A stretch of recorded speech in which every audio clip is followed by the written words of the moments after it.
അനുഗ്രഹിക്കപ്പെട്ട നല്ല സമയത്തിനായി ഞാൻ ദൈവത്തെ സ്തുതിക്കുന്നു, സ്തോത്രം ചെയ്യുന്നു.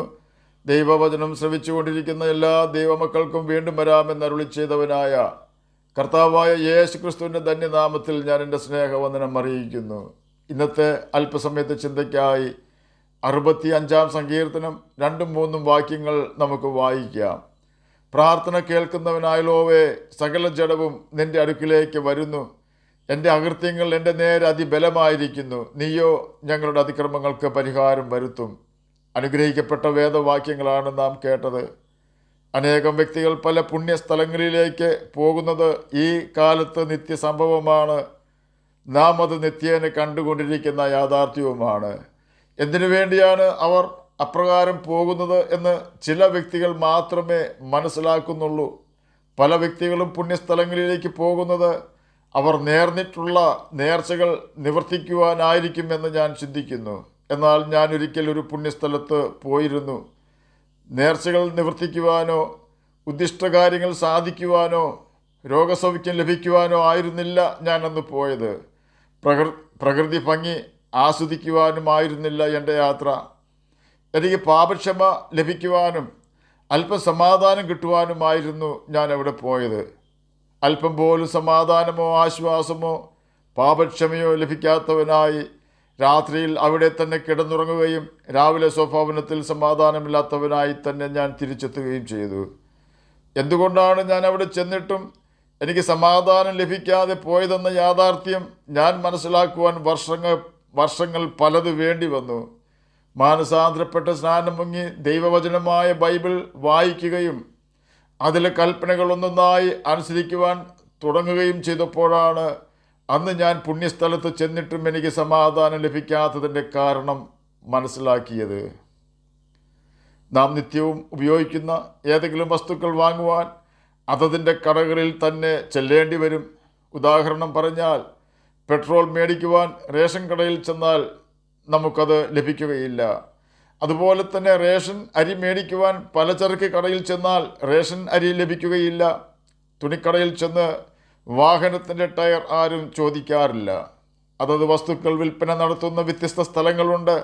നാം എവിടെ ചെന്നാലേ നാം ഉദ്ദേശിക്കുന്ന കാര്യങ്ങൾ മേടിക്കുവാൻ സാധിക്കുകയുള്ളൂ. അതുപോലെ തന്നെ സമാധാനം ആവശ്യമുള്ളവർ സമാധാനം കൊടുക്കുവാൻ കഴിവും അധികാരവുമുള്ള യേശു ക്രിസ്തുവിൻ്റെ അടുക്കൽ തന്നെ ചെല്ലേണ്ടി വരും. ഞാൻ അനുഭവിച്ചതുപോലെ തന്നെ നൂറ്റാണ്ടുകൾക്ക് മുമ്പ് ഒരു വലിയ കൂട്ടം യഹൂദന്മാർ യെരുശലേം ദേവാലയത്തിൽ അവരുടെ കൂടാരപ്പെരുന്നാളിൻ്റെ 8-ാം ദിവസമായ ഒടുക്കത്തെ നാളിൽ ശിലോഹാം കുളത്തിലെ അല്പം ജലം പ്രദക്ഷിണമായി ചെന്ന് എടുത്ത് ആലയത്തിൽ യഹോവയ്ക്ക് നിവേദിച്ചുകൊണ്ട് അല്പം പോലും സമാധാനം ലഭിക്കാതെ സ്വഭവനങ്ങളിലേക്ക് മടങ്ങിപ്പോകുന്നത് കർത്താവായ യേശു ക്രിസ്തു കണ്ടു. യേശു അവരുടെ സമീപം തന്നെ നിൽക്കുന്നുണ്ട്. യേശു സമാധാന പ്രഭുവാണെന്ന് ആ കാലഘട്ടത്തിൽ അനേകം കുഷ്ഠരോഗികളും മുടന്തരും അനേകം പാപികളും തിരിച്ചറിഞ്ഞ് കഴിഞ്ഞിരുന്നു. അവൻ്റെ വായിൽ നിന്നും വരുന്ന സമാധാനം തരുന്ന ലാവണ്യ വാക്കുകൾ കേൾക്കുവാൻ അനേകർ ഓടിക്കൂടുന്നത് ഈ യഹൂദന്മാർ ദിവസേന എന്നോണം കാണുന്നുണ്ട്. അവർക്ക് സമാധാനം ആവശ്യമാണ്. എന്നാൽ യേശുവിൻ്റെ അടുക്കൽ ചെല്ലുവാൻ അവർ കൂട്ടാക്കുന്നില്ല.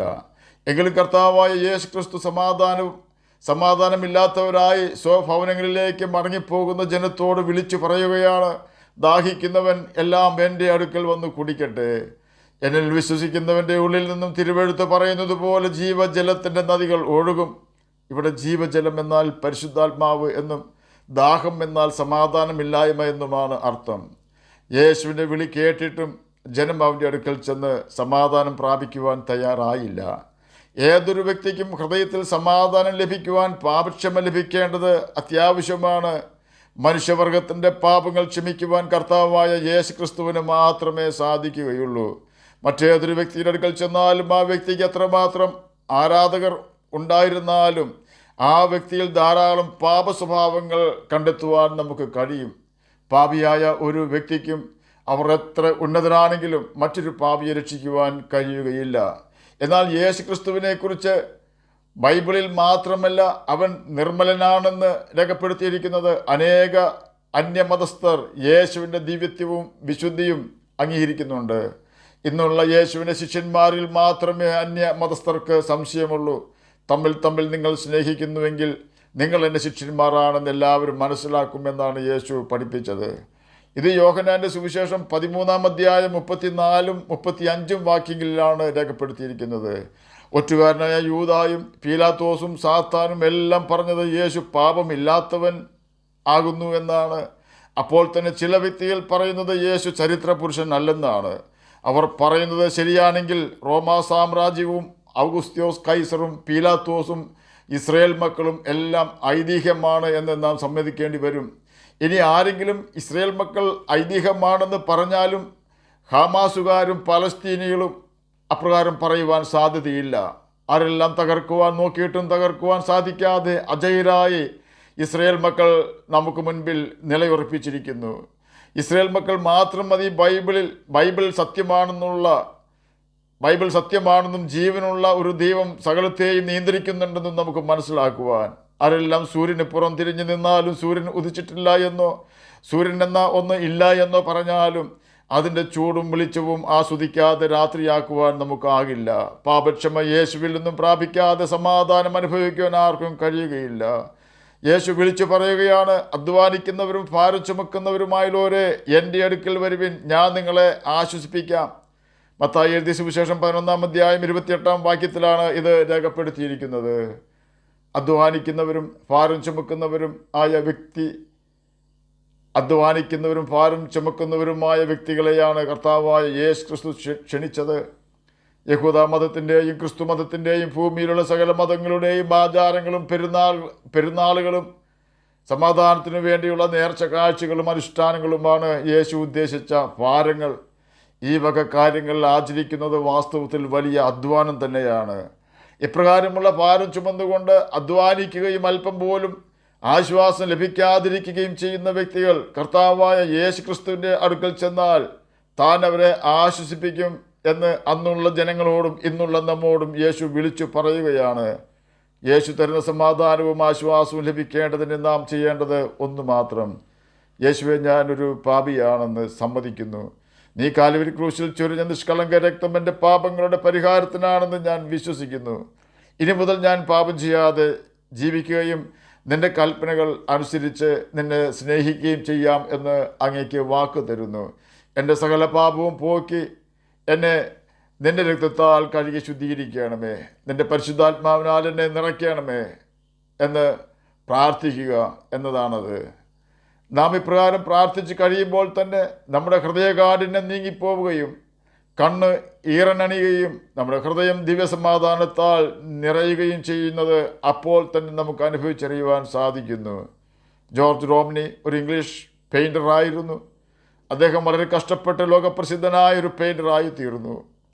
ഈ കാലയളവിൽ തൻ്റെ തിരക്ക് മൂലം കുടുംബജീവിതമാകെ തകർന്നുപോയി. ഭവനത്തിൽ വേണ്ട വിധം സമയം ചിലവഴിക്കുവാൻ സാധിക്കാത്തതിനാൽ ബന്ധം വഷളായി. അതുമൂലം ജോർജ് റോംനി മാനസികമായും ശാരീരികമായും തളർന്നുപോയി. എന്നാൽ സ്നേഹനിധിയായ അവൻ്റെ ഭാര്യ ജീവിതത്തിലേക്ക് അവനെ മടക്കിക്കൊണ്ടുവന്നു. ആവശ്യമായ പരിചരണം കൊടുക്കുന്നതിൽ അവൾ ഉത്സാഹം കാണിച്ചു. തൻ്റെ ഭാര്യയുടെ സ്നേഹവും കരുതലും കണ്ട് മാനസികമായ തകർച്ചയും കുറ്റബോധവും മൂലം അവൻ കഷ്ടപ്പെട്ടു. ടെന്നീസൺ എന്ന എഴുത്തുകാരൻ തൻ്റെ റോംനീസ് റീമോഴ്സ് എന്ന പോയത്തിൽ ഇതിനെക്കുറിച്ച് എഴുതിയത് ഇപ്രകാരമാണ്. തൻ്റെ ഭാര്യ അവനെ ആശ്വസിപ്പിച്ചുകൊണ്ട് പറഞ്ഞു, അങ്ങ് ലോകത്തിന് വലിയ സംഭാവനയാണ് കലയിൽ കൂടി കൊടുത്തത്. ഇത് കേട്ടിട്ട് അവൻ വേദനയോടെ അതിന് ഉത്തരം പറഞ്ഞത് ഇപ്രകാരമായിരുന്നു: എനിക്ക് നല്ലതെന്ന് ഞാൻ ചിന്തിച്ചിരുന്നത് എനിക്ക് തന്നെ ഏറ്റവും നാശമായി തീർന്നു. എൻ്റെ പ്രശസ്തി എനിക്ക് അല്പം പോലും ആശ്വാസം തന്നില്ല. അതെ, അവൻ്റെ ഏറ്റവും വലിയ ആവശ്യം പ്രശസ്തി ആയിരുന്നില്ല, പിന്നെയോ ഹൃദയസമാധാനമായിരുന്നു. ഹൃദയസമാധാനം ലഭിക്കുവാൻ പാപക്ഷമ അത്യാവശ്യമാണ്. യേശു നമുക്ക് സൗജന്യമായാണ് പാപക്ഷമ തരുന്നതെന്ന് നാം ഓർക്കണം. അവൻ നമ്മുടെ വീണ്ടെടുപ്പുകാരനും നല്ല സ്നേഹിതനും സഹായിയുമാണ്. ആരെല്ലാം നമ്മുടെ സഹായത്തിന് ആശ്വാസവുമായി വന്നില്ലെങ്കിലും അമ്മ ആശ്വസിപ്പിക്കുന്നതിനേക്കാളും നമ്മെ ആശ്വസിപ്പിക്കുകയും സമാധാനത്താൽ നമ്മുടെ ഹൃദയം നിറയുമാറാക്കുകയും ചെയ്യുന്നവനാണ് കർത്താവായ യേശു ക്രിസ്തു. ആകയാൽ നമുക്ക് കർത്താവിൻ്റെ കൽപ്പനകൾ അനുസരിച്ചുകൊണ്ട് അവൻ്റെ സ്നേഹത്തിൽ വസിക്കുകയും നിത്യജീവനാവകാശികളായി തീരുകയും ചെയ്യാം. അതിന് കർത്താവ് നമ്മെ സഹായിക്കട്ടെ എന്ന് പ്രാർത്ഥിച്ചുകൊണ്ട് ഞാൻ എൻ്റെ വാക്കുകളൊന്ന് വിരമിക്കുന്നു. നമുക്ക് പ്രാർത്ഥിക്കാം. ഞങ്ങളെ സ്നേഹിക്കുന്ന സ്വർഗീയ പിതാവേ, നല്ല വചനത്തിനായി ഇങ്ങനെ സ്തുതിക്കുന്നു, സ്തോത്രം ചെയ്യുന്നു. എന്നെ കേൾക്കുന്ന ഏതെങ്കിലും പ്രിയപ്പെട്ടവർ സമാധാനമില്ലാതെ ആയിരിക്കുന്നെങ്കിൽ അങ്ങ് അവർക്ക് സമാധാനം കൊടുക്കണമേ. രോഗത്താൽ ഭാരപ്പെടുന്നവർക്ക് രോഗസൗഖ്യം കൊടുക്കണമേ. പ്രാർത്ഥന കേട്ടതിനായി സ്തോത്രം, യേശുവിൻ്റെ നാമത്തിൽ തന്നെ ആമേൻ. കർത്താവ് എല്ലാവരെയും അനുഗ്രഹിക്കട്ടെ. സ്തോത്രം.